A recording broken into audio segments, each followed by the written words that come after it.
Hello, this is an extremely different format video for me. If I seem uncomfortable, it's because I am. I've got a tripod set up there, I'm in the middle of nowhere, and I don't know what to do with my hands. I've got my microphone here, hopefully you can hear me, it's not too muffled. If I have it any closer, all you can hear is my breathing, and I hate it, so hopefully you guys can hear me. But anyway, getting on to today's video. Why should you import a car over getting an Australian delivered one? Is it worth it? What's the downsides? What's the upsides? And everything in between. I wish when I was in the market for one of these, someone had done a video explaining the downsides of importing one, because I was led to believe that, you know, import it, you save all this money, and then you have all that money extra to spend on cool mobs. That's not the case. Don't let the people trick you.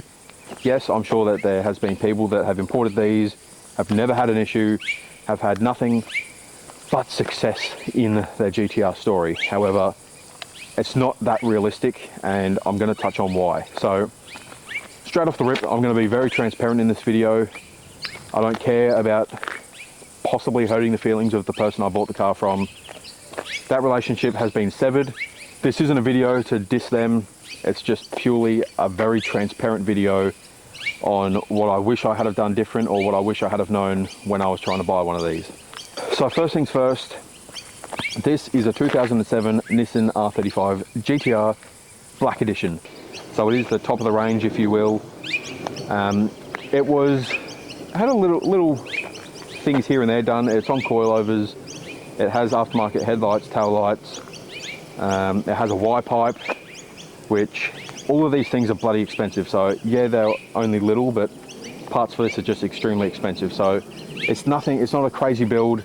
It just has little things here and there. I paid $87,500 for this. That was shipped, complied, if you want to call it that, and roadworthy everything, which I'll touch on that a bit later. So 87.5, by the time I paid the rego, it essentially owes me $90,000 when I bought it to be in my name. That is, I'd say, significantly cheaper, I think, from the Oz delivered version. If I was to get an Australian delivered one, when I was looking, it was probably around the $115,000, $120,000 mark. So I think it's safe to say I saved a minimum of $20,000 to $30,000 on this car purely by importing it. Now, is importing it worth that $20,000 difference? If I could go back and do it now, I would honestly recommend for you guys watching, just buy an Australian delivered one. Save up that little bit longer and just get an Aussie delivered one, and I'll tell you why. One, the support through Nissan Australia will be way better if you have an Oz delivered car. The dash is known for cracking on these things. If this was an Oz delivered one and I took it in and it hadn't been replaced before, even though it's obviously well out of warranty being a 2007, I could pull the Goodwill card, and I have it on good authority from someone that works at a Nissan dealership. They would replace it for free. Same with the cluster. The Japanese ones are known for having the LED fail behind the cluster. If it was an Australian one, Nissan would replace it. Same with the MFD, which is the multi-function display screen that has all your gauges, your Bluetooth audio, like your music, and all your aircon controls. Mine has failed. It is super common in the Japanese models for that screen to fail. If it was the Oz delivered one, it probably wouldn't fail to begin with, but if it did, they would have replaced it for free again. That may not sound like a lot, but the dash is $3,500. The screen, as a Japanese model, I have looked everywhere. I've looked at Japanese auctions everywhere in Australia, Marketplace, Gumtree, eBay, everywhere.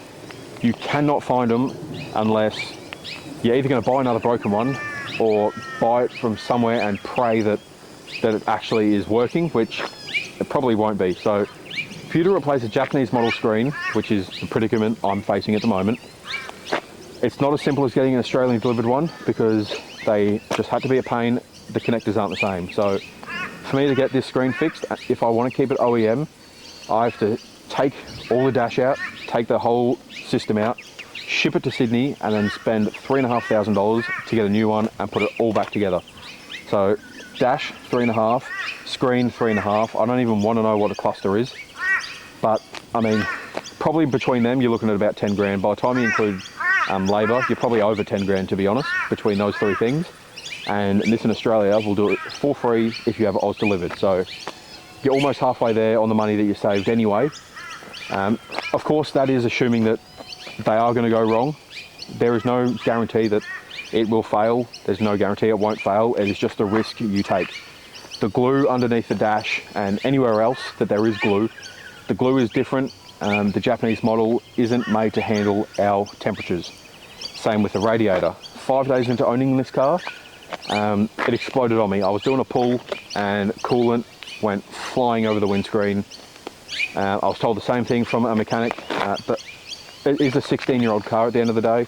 The plastic ages, and then it got sent to our hot temperature, and obviously I was driving quite spirited, like anyone would that just got their dream car, a GTR, and yeah, that exploded on me. So within 5 days of owning this car, the radiator exploded.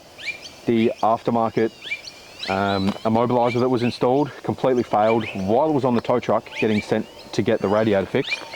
So that turned out to be a full carpet out, dash out, everything, like full system pulled out, and just fixed it with the OEM immobilizer. Then I was called by the mechanic and said, hey, like, you can't take this car, your brakes are metal on metal. Which, let's just pause, I had this car for 5 days. It was on the 5th day that it failed, and my brakes were metal on metal already. Like, I was told this car was inspected in Japan, inspected at a shop here in Australia, and then had a roadworthy. How does it go through 3 different inspections and the brakes be metal on metal? Like, if I did 10,000 Ks on it and was driving like an idiot everywhere, sure, that's on me. But 4 days of driving it and my brakes were metal on metal. That is just a prime example of the importer trying to save costs, whether the shops were in his pocket or they just never actually had a legitimate check, I'm not sure. But you can't tell me that a car that apparently they were told that they were good for at least 10,000 Ks, and when I serviced it next, then look at just doing rotors. Ended up needing the full thing. It was $5,000 for the brakes. The bill ended up costing, I think it was over $8,000. Thankfully, at this stage, I still thought me and the importer were actually like mates. And I was just telling him all these problems, completely willing to cover the cost myself, because I imported a car. This is what happens when you buy a car. There's things you need to fix. But he took me telling him about my problems as me cracking the shits, I guess, and got all sooky, said, nah, I'm gonna fix it, and then has completely lost all communication since, like completely broke ties. So pretty childish, which brings me on to my next point. Make sure you truly trust who you're importing it from. And not even that is enough, because I did trust who I imported it from, and I actually thought we were mates.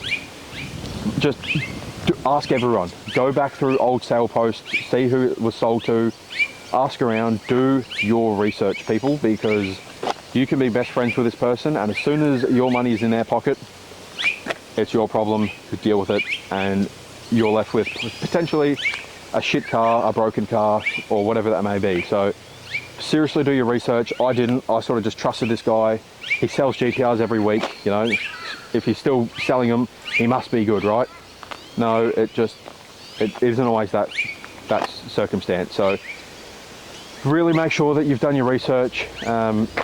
Just ask around. Turns out that the GTR community is awesome. I'm in a group now with group chat. You can ask around. People have their experiences with certain people, and yeah, turns out some things have come out since buying it from this person that, you know, I'm not stoked on, and all this certain stuff that I just wish I did more research, guys. So seriously, if you're in the market and you do want to import it rather than going the Oz delivered route, which I completely understand, you're saving a lot of money. One, just if you can afford it, it'd be so much cooler to go to Japan, check the car out in person. Obviously that's a bit of a stretch, so if you can't, really do your research, guys, because something as easy as just, you know, having a few minor things can just snowball into you just hating the car. I know me personally, like, this has always been my dream car, but because of it just seems to just sort of be from the radiator to then the brakes to the immobilizer to now my screen failing. I'm just left really paranoid. I know the gearboxes in the older models are weak. If you launch them all the time, you know, like, they're bound to break. If you look after them, they should look after you, but it's just left me so paranoid. If you want a built box, pretty much budget is $15,000, and that's with you exchanging your old one. So it's not like you get to buy one and then sell this to recoup, you know, some of the money. 15 grand is with you sending in your old one, and it's down in Sydney too. Just Jap is pretty much the go-to, and yeah, so like just having a $15,000 bill sort of lingering in the back of my mind is, it is sort of, it's not ruining the experience, it's just left me really paranoid. This car comes really clunky, and some of those clunks just really worry me. It's just because it's a race car at the end of the day. Like, it is a street-built race car. It whines, it clunks. They just come like that. And until you sort of learn that a bit more, like, yeah, it left me really paranoid. Do not buy one of these if you can only afford the cost of the car. If you can afford, say, let's say this car was $100,000. If you had purely 100 grand aside to buy it, don't get it yet. Wait, because I've been told that a fair number to have aside is 15 to 20 grand. Have whatever the car costs, have that there ready to spend. And if you don't have to spend it, wicked, but have it there in case, because you don't want to go through all the trouble. You finally get this incredible car and then it ends up bricked in your driveway or at a shop because you can't pay for it. So definitely make sure that not only can you afford the car, you can afford the insurance, because the insurance is ridiculous. I got quoted over $500 a month to insure this car because I've just turned 25, but when I had it, I was 24. Everything was wrong in terms of insurance wise. I was a male, I was under 25. It's a sports car. It's also marked down as a high theft risk. Every factor that could make insurance expensive, this thing ticked all those boxes. So it is seriously stupid expensive. What else is there? Little costs like the tyres. The tyres on this, if you want good grip, these tyres are Michelin Pilot Sport 4S's. They cost me just under $500 each on the front and just under $700 on the rear. Again, if you're driving it quite spirited, they're not going to get a bunch of Ks on it, so just the upkeep of these cars is ridiculous. Moving on to the second part, I guess, of trusting your importer. I have a little bit of tea, some drama with it. So I was told that this was graded a 4.5B. Now, from what I understand, I believe 6 is a brand new car, 5 presents as brand new, then it goes like 4.5, 4, blah, blah, blah. So if you don't know, the number is the exterior, the letter is the interior. So 4.5B, A being the best for interior. So B, I think, I agree that it's probably a B for the interior. It is really clean in there. I'm not sure about the 4.5 on the exterior. Obviously, the higher the grade, the more that they are, going to resell for. They are super common for doing dodgy grade reports. Be aware, if you're importing it, do not trust the grade that you get. I did, and I've since sort of learnt more. I don't believe that it's a 4.5. I'd say it's probably a 4, and my suspicions were backed up. I googled the chassis number earlier this week, and I found an ad for my car in Japan when it had 66,000 Ks, which is 20,000 Ks less than what it had when I bought it.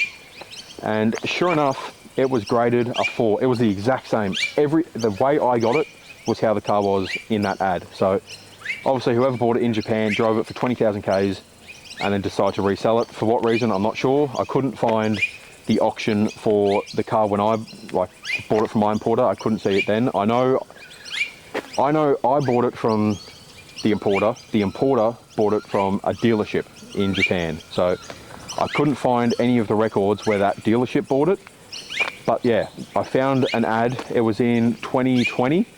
It sold for 65,000 Australian dollars, which that really is a tough pill to swallow. But it had 66,000 Ks and it was graded a 4. Yet 20,000 Ks later, when I bought it, it was graded a 4.5. So you tell me, how does the car that is 3 years older now, like it has aged 3 years, driven 20,000 kilometers more, how does it go up in condition? When comparing the grade reports, the only thing that had changed was that there was actually more damage to the car than there was the 3 years prior. So when I got this car, there was paint missing on the rear bar in 2 spots, which wasn't on the auction sheet when it was sold 3 years prior. So that happened. There's a big scratch in the front, oh not big, but there is a scratch in the front bar.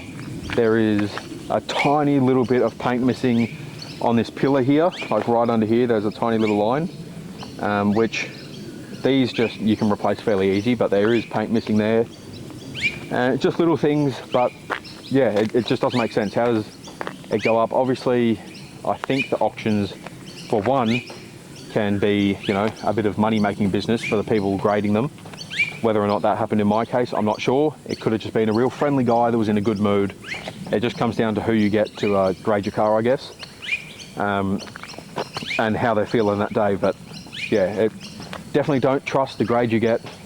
Just take it with a grain of salt. Just know that if you're expecting this perfect car because you've got a grade 5, just be willing to accept the fact that when it rocks up, it may not be in that same condition that you thought it was in, which I've come to learn is the case with this car. Not that this car ever come rough. I don't want this to be a video like me taking digs at the guy I bought it from. At the end of the day, I got a really good price.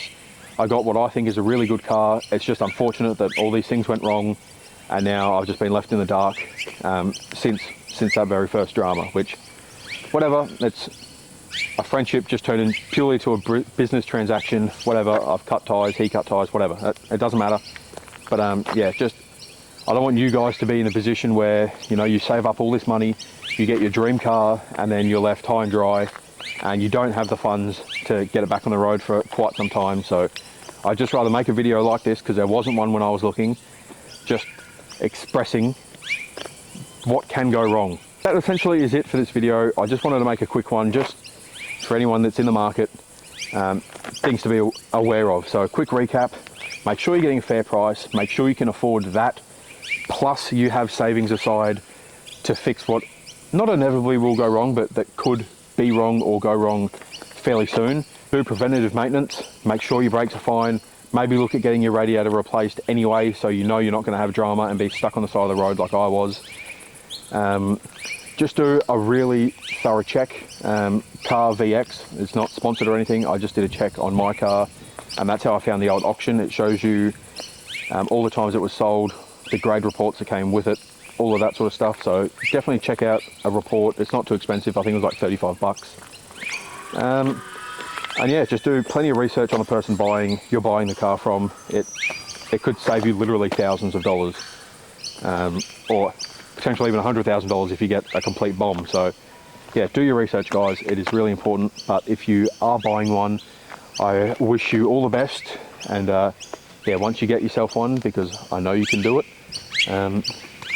yeah, join R35 Gtr Owners Australia, if obviously you're in Australia. You can, even if you're in the market, you can join that group on Facebook. We have a bunch of people. I'm just a member. I'm not, you know, admin or anything like that. Join the page, ask around. You can see if people have imported through that particular person that you're looking through.